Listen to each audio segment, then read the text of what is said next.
And I think that's where a more peaceful understanding starts to form. You begin to see that not every change is a loss in the way you first assume it is.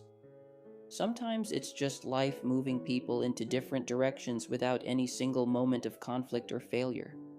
People grow, circumstances shift, attention gets divided, and somehow, without anyone intending it, distance becomes normal. What surprised me most was realizing that this doesn't always mean the connection was weak.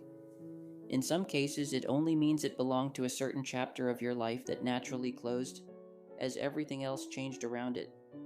And when you look back at those moments, they don't feel empty, they feel complete in their own way, even if they're no longer active in your present life, because they shaped how you experienced a part of your life that you'll never revisit in the same form again.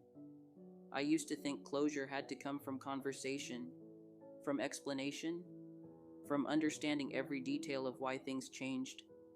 But over time, I realized most of it doesn't arrive like that.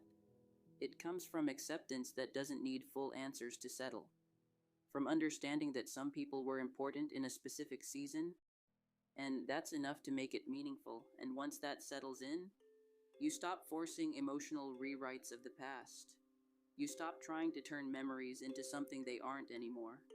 You just let them exist as they are, not as something lost, not as something broken, but as something that happened, influenced you, and stayed with you in a quieter form.